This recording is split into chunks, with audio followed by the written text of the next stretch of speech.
ನಮಸ್ತೆ ಫ್ರೆಂಡ್ಸ್, ನಿಮಗೆಲ್ಲ tassels and ಟೇಲ್ಸ್ಗೆ ಸ್ವಾಗತ. ಇವತ್ತು ನಾವು ಸಿಂಪಲ್ ಆಗಿರುವ ಒಂದು ಕುಚ್ಚು ಡಿಸೈನನ್ನು ಕಲಿಯೋಣ. ಈ ಡಿಸೈನನ್ನು ಹೊಸದಾಗಿ ಕುಚ್ಚು ಕಲಿತವರು ಕೂಡ ಮಾಡ್ಬೋದು. ಅವರಿಗೂ ಈ ಡಿಸೈನ್ ಸುಲಭ ಆಗ್ತದೆ. ಸ್ವಲ್ಪ ಕುಚ್ಚಿದ ಎಕ್ಸ್ಪೀರಿಯೆನ್ಸ್ ಇದ್ದವರಾದರೆ 2 ಗಂಟೆ ಒಳಗೆ ಈ ಡಿಸೈನ್ ಹಾಕಿ ಮುಗಿತದೆ. ನಾನಿಲ್ಲಿ 2 ವೇರಿಯೇಷನ್ ತೋರಿಸಿದ್ದೀನಿ. ಒಂದು ಕುಚ್ಚು ಹಾಕಿಬಿಟ್ಟು, ಇನ್ನೊಂದು ವಿದೌಟ್ ಕುಚ್ಚು.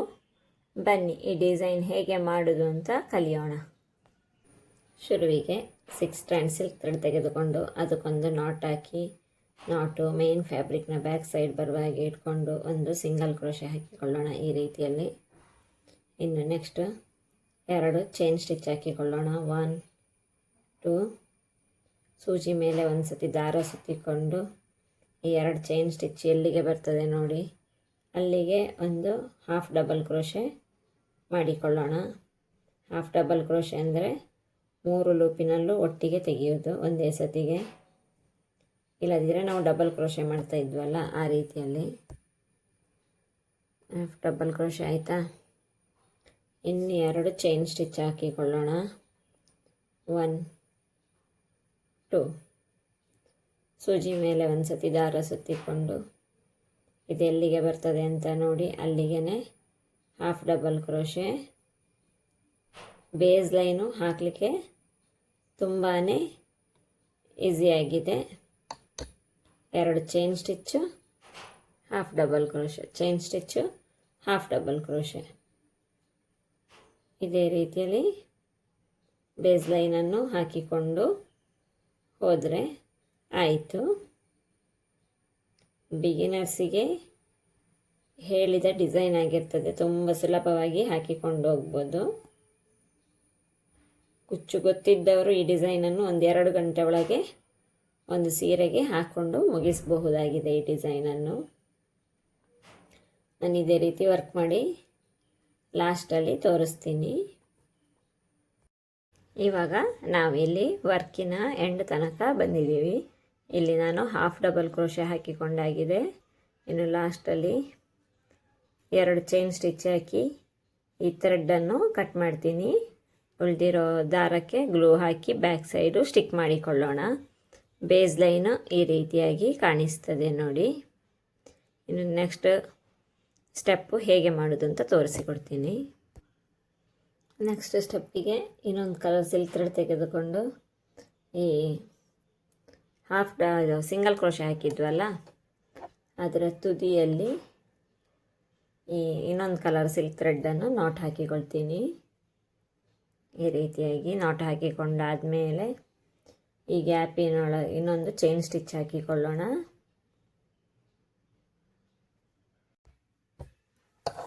ಚೈನ್ ಸ್ಟಿಚ್ ಹಾಕಿಕೊಂಡಾದಮೇಲೆ ಒಂದು ಸಿಂಗಲ್ ಕ್ರೋಶೆ ಹಾಕಿಕೊಳ್ತೀನಿ. ಅದೇ ಗ್ಯಾಪಿನೊಳಗೆ ಫಸ್ಟಿನ ಗ್ಯಾಪಿನೊಳಗಡೆ ಒಂದು ಸಿಂಗಲ್ ಕ್ರೋಶೆ ಈ ರೀತಿಯಲ್ಲಿ ಹಾಕ್ಕೊಳ್ಳೋಣ. ಸಿಂಗಲ್ ಕ್ರೋಶೆ ಹಾಕುವಾಗ ಸ್ವಲ್ಪ ಟೈಟಾಗಿ ಹಾಕಿಕೊಳ್ಬೇಕು.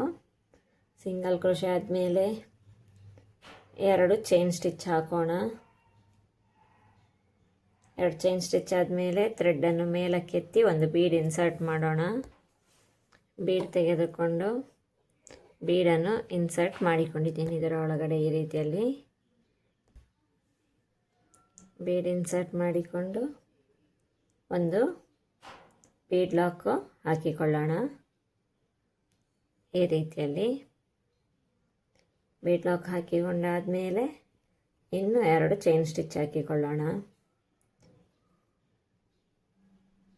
ಚೈನ್ ಸ್ಟಿಚ್ ಹಾಕಿಕೊಂಡಾದಮೇಲೆ ಈ ಸಿಂಗಲ್ ಕ್ರೋಶೆ ಗ್ಯಾಪಿನಲ್ಲಿ ಬಂದುಬಿಟ್ಟು ಇದನ್ನು ಲಾಕ್ ಹಾಕಿಕೊಳ್ಳೋಣ. ಈ ರೀತಿಯಲ್ಲಿ 2 ಲೂಪ್ ಇದೆ ಅಲ್ವಾ, 2 ಲೂಪನ್ನು ಒಂದು ಮಾಡೋಣ. ಇದನ್ನು ಕೂಡ ಒಂದು ರೀತಿಯಲ್ಲಿ ಪೀಕಾಟ್ನಾಗೇ ಹೇಳಬಹುದು. ಈ ಸಿಂಗಲ್ ಕ್ರೋಶೆ ಗ್ಯಾಪಿನಲ್ಲಿ ಬಂದುಬಿಟ್ಟು ಹಾಕ್ಕೊಂಡ್ವಿ. ನೆಕ್ಸ್ಟ್ ಇನ್ನೊಂದು ಚೈನ್ ಸ್ಟಿಚ್ ಹಾಕಿಕೊಳ್ಳೋಣ. ಚೈನ್ ಸ್ಟಿಚ್ ಆದಮೇಲೆ ಇನ್ನೊಂದು ಗ್ಯಾಪ್ ಇದೆ ನೋಡಿ, ಆ ಗ್ಯಾಪಿನೊಳಗೆ ಒಂದು ಸಿಂಗಲ್ ಕ್ರೋಶೆ ಮಾಡಿಕೊಳ್ಳೋಣ ಈ ಗ್ಯಾಪಿನೊಳಗಡೆ. ಚೈನ್ ಸ್ಟಿಚ್ ಹಾಕಿಬಿಟ್ಟು ಇನ್ನೊಂದು ಗ್ಯಾಪಿನೊಳಗಡೆ ಸಿಂಗಲ್ ಕ್ರೋಶೆ ಹಾಕಿಕೊಳ್ಳಿಕ್ಕೆ. ಈ ರೀತಿಯಲ್ಲಿ ಸಿಂಗಲ್ ಕ್ರೋಶೆ ಹಾಕುವಾಗ ಸ್ವಲ್ಪ ಟೈಟಾಗಿ ಹಾಕಿಕೊಳ್ಳೋಣ. ಇನ್ನು 2 ಚೈನ್ ಸ್ಟಿಚ್ ಹಾಕೋಣ. 2 ಚೈನ್ ಸ್ಟಿಚ್ ಆದಮೇಲೆ ಒಂದು ಬೀಡ್ ಹಾಕಿಕೊಳ್ಳೋಣ. ಇಲ್ಲಿ ನೀವು ಪರ್ಲ್ ಬೀಡ್ ಆದರೂ ತೆಗೋಬೋದು, ಗೋಲ್ಡ್ ಬೀಡ್ ಆದರೂ ತೆಗೋಬೋದು. ನಾನಿಲ್ಲಿ ಪರ್ಲ್ ಬೀಡ್ ತಗೊಂಡಿದ್ದೀನಿ. ಈ ರೀತಿ ಇನ್ಸರ್ಟ್ ಮಾಡಿ ಒಂದು ಲಾಕ್ ಹಾಕಿಕೊಳ್ಳೋಣ. ಪರ್ಲ್ ಲಾಕ್ ಹಾಕಿ ಆದಮೇಲೆ 2 ಚೈನ್ ಸ್ಟಿಚ್ ಹಾಕಿಕೊಳ್ಬೇಕು. 1 2 ಹಾಕ್ಕೊಂಡು ಈ ಸಿಂಗಲ್ ಕ್ರೋಶೆ ಗ್ಯಾಪ್ ಇದೆ ನೋಡಿ, ಈ ಗ್ಯಾಪಿನೊಳಗಡೆ ಹೋಗಿಬಿಟ್ಟು ಒಂದು ಪೀಕಾಟ್ ಮಾಡಿಕೊಳ್ಳೋಣ. ಈ ರೀತಿಯಲ್ಲಿ 2 ಲೂಪನ್ನು ಒಟ್ಟಿಗೆ ತಂದುಬಿಟ್ಟು 2 ಲೂಪನ್ನು ಒಟ್ಟಿಗೆ ತರುವ ಈ ರೀತಿಯಲ್ಲಿ. ಇಲ್ಲಿ 2 ಲೂಪ್ ಇದೆ, 2 ಲೂಪನ್ನು ಒಂದು ಮಾಡಿಕೊಂಡ್ರೆ ಆಯಿತು. ಈ ರೀತಿಯಲ್ಲಿ ವರ್ಕ್ ಕಾಣಿಸ್ತದೆ ನೋಡಿ. ಇದಕ್ಕೆ ಕುಚ್ಚು ಬೇಕಾದರೂ ಕೂಡ ಕಟ್ಟಿಕೊಳ್ಬೋದು, ಅದು ಯಾವ ರೀತಿ ಅಂತ ತೋರಿಸಿಕೊಡ್ತೀನಿ. ಇನ್ನು ಇದಾಯ್ತಾ, ಪೀಕಾಟ್ ಆಯ್ತಲ್ವಾ. ಒಂದು ಚೈನ್ ಸ್ಟಿಚ್ಚು ಈ ರೀತಿಯಲ್ಲಿ ಒಂದು ಚೈನ್ ಸ್ಟಿಚ್ ಹಾಕಿಕೊಂಡು ನೆಕ್ಸ್ಟ್ ಇದ್ದು ಬ್ಲಾಕಿನೊಳಗಡೆಗೆ ಒಂದು ಸಿಂಗಲ್ ಕ್ರೋಶೆ. ಎವ್ರಿ ಟೈಮು ಇದೇ ರೀತಿ ಮಾಡಿಕೊಂಡು ಹೋದರೆ ಆಯಿತು. ಸಿಂಗಲ್ ಕ್ರೋಶೆ ಹಾಕಿ ಆದಮೇಲೆ 2 ಚೈನ್ ಸ್ಟಿಚ್ಚು, ಒಂದು ಬೀಡು ಈ ರೀತಿಯಲ್ಲಿ ತೆಗೆದುಕೊಂಡು ಬೀಡ್ ಇನ್ಸರ್ಟ್ ಮಾಡಿಕೊಳ್ಳೋಣ. ಬೀಡ್ ಇನ್ಸರ್ಟ್ ಆದಮೇಲೆ ಬೀಡ್ ಲಾಕ್ ಆದಮೇಲೆ 2 ಚೈನ್ ಸ್ಟಿಚ್ಚು, 1 2 ಚೈನ್ ಸ್ಟಿಚ್ ಆದಮೇಲೆ ಲೂಪ್ ತಗೊಳ್ಳಿಕ್ಕಿಲ್ಲ, ಸೀದಾ ಈ ಗ್ಯಾಪಿನಲ್ಲಿ ಬಂದುಬಿಟ್ಟು ಸಿಂಗಲ್ ಕ್ರೋಶೆ. ಈ ರೀತಿ 2 ಲೂಪನ್ನು ಒಟ್ಟು ಮಾಡಿದರೆ ಆಯಿತು. ಅದೊಂದು ರೀತಿ ಪೀಕಾಟೆ.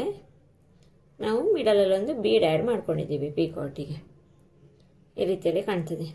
ಇದರ ಲೆಂತನ್ನು ಬೇಕಾದರೂ ಜಾಸ್ತಿಯೂ ಮಾಡಿಕೊಳ್ಬೋದು. ನಾನಿಲ್ಲಿ ಪುಟ್ಟದಾಗಿರಲಿ ಅಂತ ಈ ರೀತಿಯಲ್ಲಿ ಹಾಕ್ಕೊಂಡಿದ್ದೀನಿ. ಈ ರೀತಿ 3 ಹಾಕ್ಕೊಂಡಾದಮೇಲೆ ಇಲ್ಲಿ ಡೈರೆಕ್ಟು ಕುಚ್ಚು ಕಟ್ಟಲಿಕ್ಕೊಂದು ಆಪ್ಷನ್ ಮಾಡಿ ತೋರಿಸ್ತೀನಿ ನಿಮಗೆ. 2 ಚೈನ್ ಸ್ಟಿಚ್ ಹಾಕಿಕೊಂಡು ಈ ಹಾಫ್ ಡಬಲ್ ಕ್ರೋಶೆ ಗ್ಯಾಪ್ ಇದೆ ಅಲ್ವಾ ಮಿಡಲಲ್ಲಿ, ಇದರೊಳಗೆ ಬಂದುಬಿಟ್ಟು ಒಂದು ಸಿಂಗಲ್ ಕ್ರೋಶೆ ಮಾಡಿಕೊಳ್ಳೋಣ. ಇಲ್ಲ ಗೊತ್ತಾ, ನಾವು ಕುಚ್ಚು ಕಟ್ಟಿಕೊಳ್ಬೋದು, ಅದು ಆಪ್ಷನಲ್ ಬೇಕಾದರೆ. ಈ ರೀತಿಯಲ್ಲಿ ಮಾಡಿಕೊಂಡು ಹೋದರೆ ಆಯಿತು. ಇವಾಗ ನಮ್ಮ ವರ್ಕ್ ಇಲ್ಲಿ ತನಕ ಬಂದಿದೆ. ಈ ರೀತಿಯಾಗಿ ಕಾಣಿಸ್ತಾ ಉಂಟು. ಈಗ ನಾವು ಲಾಸ್ಟ್ ಸ್ಟೆಪ್ಪಲ್ಲಿದ್ದೀವಿ.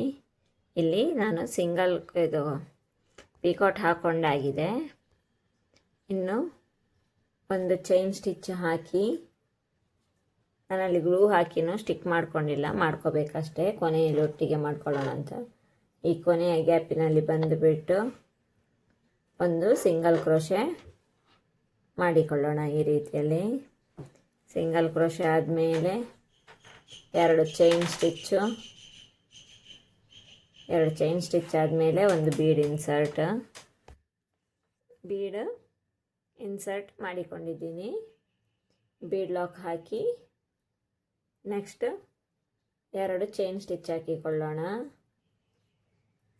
2 ಚೈನ್ ಸ್ಟಿಚ್ ಆದಮೇಲೆ ಈ ಸಿಂಗಲ್ ಕ್ರೋಶದ ಪಕ್ಕದಲ್ಲಿ ಅಂದರೆ ಕೆಳಗಡೆನೆ ಒಂದು ಪೀಕಾಟ್ನಾಗೆ ಮಾಡಿಕೊಳ್ಳೋಣ.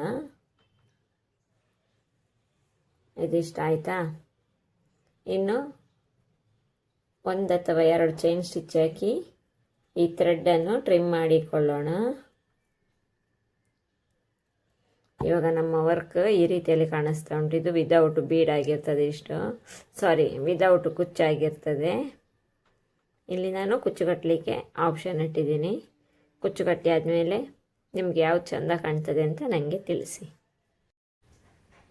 ಕುಚ್ಚು ಕಟ್ಟಿ ಆದಮೇಲೆ ಈ ವರ್ಕ್ ಈ ರೀತಿಯಾಗಿ ಕಾಣಿಸ್ತಾ ಇದೆ. ನಾನಿಲ್ಲಿ 5 ಪರ್ಲಿಗೆ 1 ಬೇಬಿ ಕುಚ್ಚಿನಾಗೆ 2 ಸತಿ ಟೈ ಮಾಡ್ಕೊಂಡಿದ್ದೀನಿ. ಇನ್ನೊಂದು ವಿದೌಟ್ ಪರ್ಲ್ ಹೇಗೆ ಕಾಣ್ತದೆ ಅಂತ ತೋರಿಸ್ಲಿಕ್ಕೆ ಹಾಗೆ ಬಿಟ್ಟಿದ್ದೀನಿ. ನಿಮ್ಗೆ ಯಾವ ಡಿಸೈನ್ ಇಷ್ಟ ಆಗ್ತದೋ ಈ 2ರಲ್ಲಿ ಯಾವುದಾದ್ರೂ ಟ್ರೈ ಮಾಡ್ಬೋದು. ನಿಮಗೆ ಈ ಡಿಸೈನ್ ಇಷ್ಟ ಆದರೆ ಲೈಕ್ ಮಾಡಿ, ಕಮೆಂಟ್ ಮಾಡಿ, ಸಬ್ಸ್ಕ್ರೈಬ್ ಮಾಡಿ. Thank you.